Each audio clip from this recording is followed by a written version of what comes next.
Hello à tous, alors juste une petite explication technique parce qu'on a la saddle fitteuse de ces deux Voku qui est venue mercredi pour nous donner des explications techniques et elle a fait un dessin qui est super intéressant et je voulais vous le partager. Alors du coup, malheureusement le dessin est un petit peu effacé, mais en suivant ma main, vous allez pouvoir le revisualiser. Donc ici, comme ça, elle a dessiné la scapula ou l'omoplate.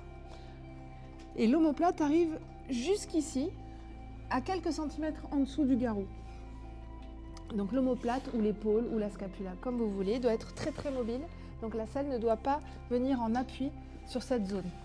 Ici, on a un rond là qu'elle a dessiné, qui est une zone où tous les muscles du cheval se rejoignent. Et du coup, pareil, cette zone ne doit pas du tout être gênée par la selle pour le mouvement du cheval. Ici, cette partie-là, à partir de là, jusque là, ce sont les dorsales. Là, la selle peut venir en appui, donc sur les dorsales. Par contre, absolument pas sur les lombaires qui sont à partir de là. Pour sentir les lombaires, il suffit de suivre cette ligne et on tombe sur la dernière dorsale ou la première lombaire. On peut aussi utiliser les côtes puisque la dernière côte arrive sur la dernière dorsale. Donc on voit très bien ici, bon, elle a matérialisé les côtes et elle a dessiné du coup cette zone-là pour montrer là où la selle peut venir en appui et où le cavalier doit être à la verticale.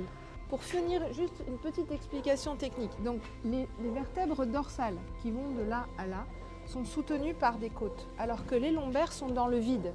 Elles ne sont pas soutenues par les côtes. C'est pour ça que c'est très très important que la selle ne vienne pas en appui sur cette partie-là.